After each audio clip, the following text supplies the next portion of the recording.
Have you ever felt that there's a part of you that got lost along the way? I'm not talking about an object, a forgotten dream, or something you left at your ex's house. I mean that spark, that soft and powerful essence that made you feel alive, free, and completely yourself when you were a little girl. That girl who ran barefoot without fear of getting dirty, who daydreamed staring at the clouds, who trusted her intuition without hesitation. Where did that version of you go? Carl Jung, the genius who explored the depths of the human soul, would say she's not lost. She's still inside you, hidden in the memories of your childhood, waiting for you to rediscover her. But here's the harsh truth. If you don't look for her, if you don't dare to look inward, you could spend your whole life feeling that emptiness you can't explain. That's something missing even though everything seems fine. Today we're going to change that. We're going to unearth that connection with your lost femininity, that strength Jung knew we all carry inside, and we'll do it together, step by step, with the tools he left us. So stay with me, because this isn't just a video, it's a journey back to yourself. Jung discovered something that might sound simple, but has the power to change how you live every day. There's a deep secret in your soul, and it's not out there. You won't find it in an expensive course or in someone else's approval. It's in you, in that place where you keep your first memories, your first laughs, your first tears. He called it the unconscious, that part of your mind you don't see, but is always whispering truths to you. You know that feeling when something doesn't add up in your life? Maybe a relationship that looks perfect on paper but leaves you drained? Or that job that's fine but dims your light little by little? That's not a coincidence, friend. It's your unconscious speaking. And Jung taught us it doesn't use direct words.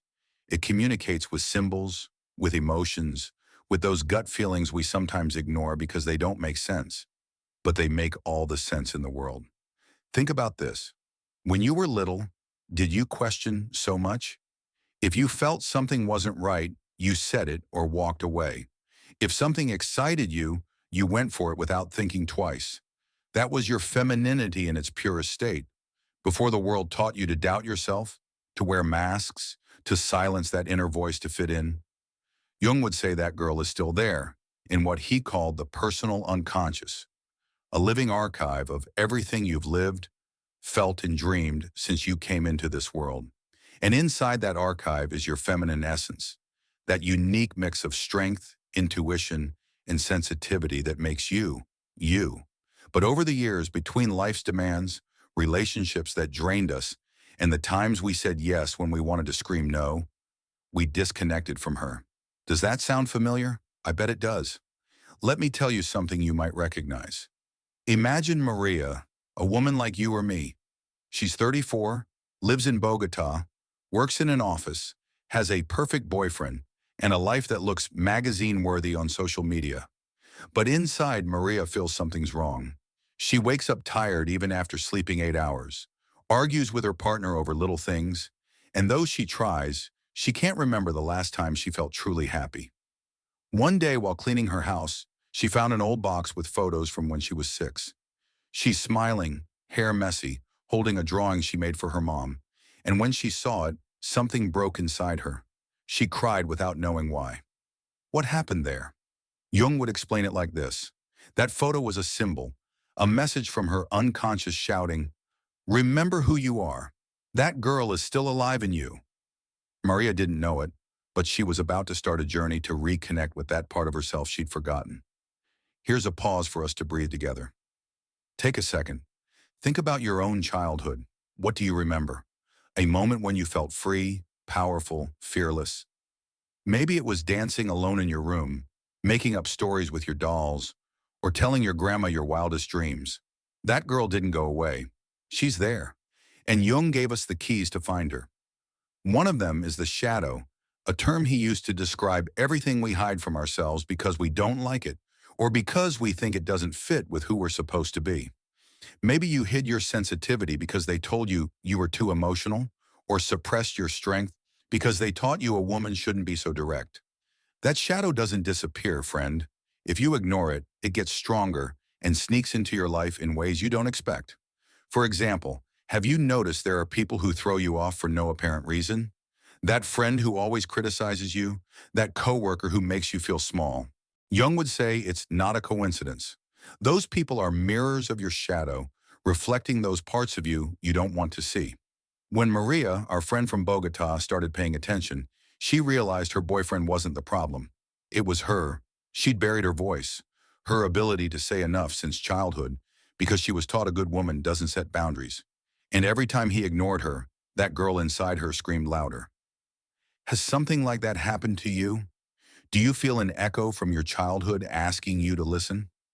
Let's do a practical exercise together, because this isn't just theory. I want you to take something concrete away. Grab a notebook or your phone and write this. If my 5-year-old self spoke to me today, what would she say? Don't overthink it. Let it flow. Maybe she'd say, be brave. Don't give up. Or you can do it. That voice is your unconscious, and Jung would say it's the first step to reconnecting with your lost femininity. Because that girl didn't doubt her worth. She didn't compare herself to anyone. She didn't feel less. She was pure authenticity, and you can bring her back. Before we go on, I want to ask you something. If this is resonating with you, if you feel there's a truth here touching your heart, leave me a comment below and tell me what you remember from your childhood that made you feel alive. It doesn't just help me, it inspires other women reading this right now. Before we move forward, I'll take a moment to tell you that my book is now available. It's full of tips and techniques to help you overcome emotional blocks and love yourself more. Find the link in the description and the pinned comment. Let's continue. And if you want more content like this, subscribe and turn on the bell, because this journey is just starting. We're going to keep exploring together. Jung can guide us toward that connection we've lost but never fully left behind. Ready for the next part? Take a deep breath, because now we're going deeper. We just talked about that girl still living in you, that version of you who wasn't afraid to feel, to dream, to be. And if you wrote what your 5-year-old self would say, you've already taken a huge step. But now we're going a little further, because Carl Jung didn't just leave us with the idea of looking to the past. He gave us a map to understand how that past still shapes your present, especially in your relationships and how you treat yourself. So get ready, friend, because this is going to get intense but also liberating. We're going to talk about how your lost femininity isn't just in your memories, but in the wounds you've carried since then, and how healing them can change everything. Jung said the unconscious isn't just a file of pretty memories. It also holds the shadows, those parts of you you hid because they hurt or because someone made you believe they weren't valuable. Imagine this.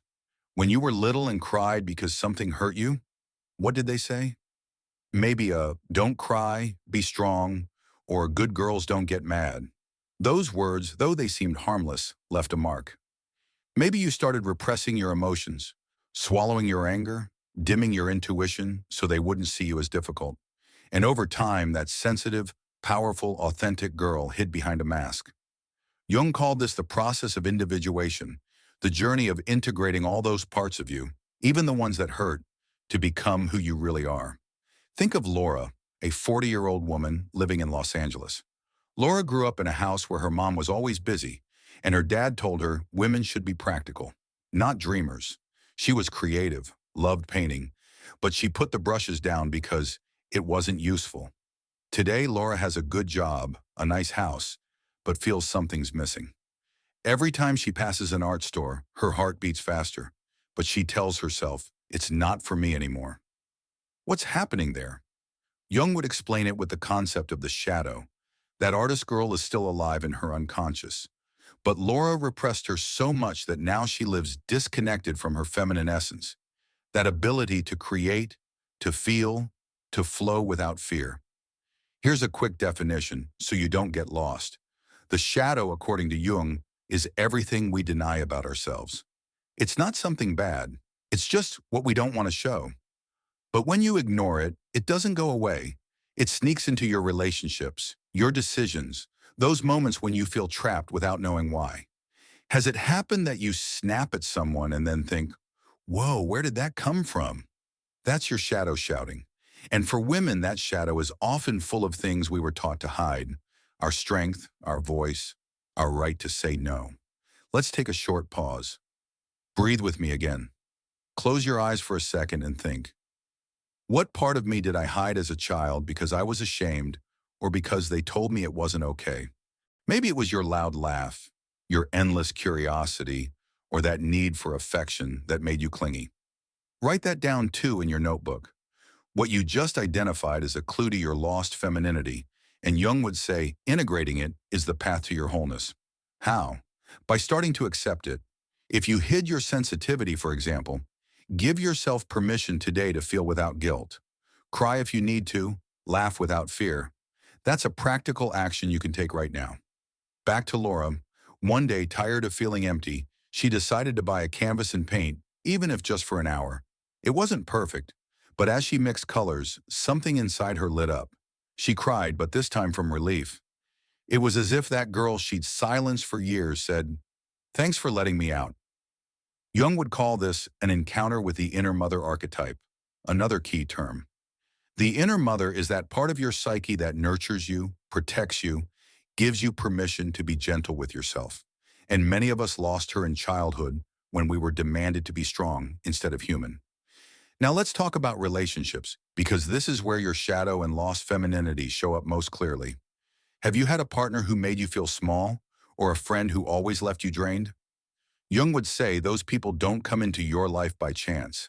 They're projections, mirrors of what you haven't healed in yourself. If you were taught as a child that your worth lies in pleasing others, you'll attract relationships where you bend until you break. But here's the secret. When you start listening to that inner girl, protecting your energy like it's sacred, those dynamics change. You stop begging for love and start attracting it for real. Think of this. Your energy is like a river. When you were little, it flowed freely without barriers. But over the years, the wounds, the criticism, and the times you stayed quiet out of fear put rocks in that river. And now sometimes you feel it barely flows. Jung invites us to remove those rocks, to let go of what doesn't belong to us. That relationship that drains you, let it go. That guilt you carry for not being perfect, release it. Every time you do, your river flows again, and with it, your femininity. That mix of strength and softness that makes you unique. Before we move to the next part, I want your help again. If this is stirring something inside you, leave me a comment and tell me what you felt when you thought about what you hid as a child. Your words don't just brighten my day, they create a chain of inspiration for other women like you. And if you haven't yet, subscribe and turn on the bell, because what's coming is even more powerful. We're going to close this journey with practical tools so you don't just find your lost femininity, but live it every day. Are you in for it? We just saw how the wounds of your childhood and the shadows you hid have shaped your relationships and your connection with yourself. But the journey doesn't end here, friend. Carl Jung didn't just want us to look inward. He wanted us to use what we find to build a full, authentic, powerful life. So now we're going to take all that girl you rediscovered, those parts you accepted, and turn it into action. Because your lost femininity isn't just a memory, it's a living force that can guide you today in your relationships, your self-love, and every step you take.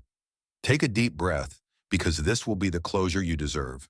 A map to live from your essence, with Jung as our guide. Jung believed life isn't about chasing superficial happiness, but finding wholeness. And for women, that wholeness is tied to connecting with our femininity. That intuition that knows what you need. That softness that isn't weakness. That strength that doesn't need to shout to be noticed. But how do you do it in a world that pushes you to be anything but yourself? The answer lies in what he called individuation.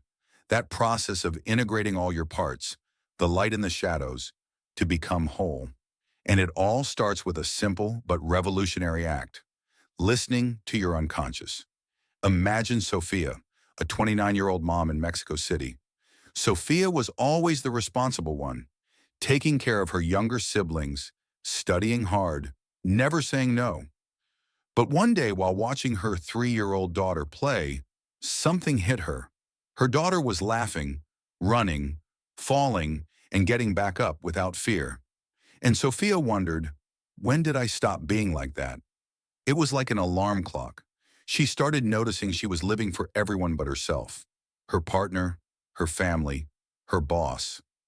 Jung would say Sophia had disconnected from her anima, the feminine archetype in her psyche that represents intuition, creativity, emotional connection. And by ignoring it, her life had become a cycle of exhaustion. Here's another quick definition. The anima, according to Jung, is that inner feminine energy we all carry, men and women. For us, it's like a compass. It guides us toward what nurtures us, what makes us feel alive. But if we were taught as girls to be practical or not to dream too much, that compass gets misaligned. Has it happened to you? Do you feel like sometimes you're following a path that isn't yours? Sophia felt it and decided to do something. She started setting aside 15 minutes a day for herself, sometimes writing, sometimes just staring out the window. And little by little, that free girl she'd forgotten started speaking to her again. Let's pause to reflect. Ask yourself this. If you had 15 minutes a day just for you, what would you do? It doesn't have to be big, maybe dancing, drawing, or just sitting in silence. Write your answer. That thing you just thought of is a door to your anima, to your lost femininity. Jung would say those small acts are like bridges to your unconscious, and every time you cross them, you get closer to yourself. Try it this week and then tell me in the comments how it went, okay? Your experiences don't just inspire me, they help other women take that step. Now let's talk about relationships again, because this is where your femininity either rebirths or fades. Have you felt like in love you give everything and get crumbs? Or maybe you have friends who love you but leave you feeling lonelier than before? Jung invites us to see this as messages from the unconscious. If you stay in relationships that make you feel less, you're betraying that girl who knew her worth. But when you start setting boundaries, choosing from your intuition and not from fear, something magical happens. The universe responds. The right people come, doors open, and your peace returns. Think of it like a garden. Your feminine energy is rich, vibrant soil. But if you let just anyone trample that garden carelessly, it withers. Jung teaches us to prune, to let go of what doesn't serve us. That partner who criticizes more than they support, prune them. That friend who only seeks you out when they need you, let them go. Every time you do, you tell your unconscious, I deserve more. And trust me, the universe listens. Sophia discovered this when she stopped replying to everyone instantly and started saying no without guilt. Her partner respected her more, her friends valued her, and she felt her river flowing again. Here's one more practical action. Make a list of 3 things or people that drain you. You don't have to cut them off today, but pick one and set a boundary. Maybe it's telling your boss you can't stay late or asking your partner to share the chores. That small no is a yes to your femininity, to that girl who knew how to protect herself. Jung would say it's an act of self-love, and I promise you'll feel the difference. Before we close, let's talk about synchronicity. Another Jung concept. It's when everything seems to align. You meet someone just when you need them, find an opportunity at the perfect moment. That happens when you live from your truth. When Sophia started listening to her intuition, she landed a job where she could be creative, something she never imagined. That's synchronicity, the universe confirming you're on the right path. And you can live it too, but you need to let go of fear and trust that inner voice that's always known how to guide you. Breathe with me one more time. Here's the final summary. Your lost femininity didn't leave. It's in the memories of your childhood, in that girl you were before the world told you how you should be. Jung gave us the tools to find her. Listen to the unconscious, integrate the shadow, honor the anima. Every step you take toward her, a boundary, a moment for yourself, a brave no, transforms your life. It's not easy, but it's real. And the result is a life where you wake up feeling like you, without masks, without guilt. Now it's up to you. Reflect. What are you going to let go of this week to reconnect with your essence? Leave me your answer in the comments because your words don't just reach my heart. They inspire this community of brave women. If this video moved you, share it with that friend, sister, or colleague who needs to remember it. Together, we can create a domino effect of transformation. Subscribe, turn on the bell, and stick with me on this journey because the change starts with you and the world needs your light. Thanks for being here. See you in the next video. I'll be waiting.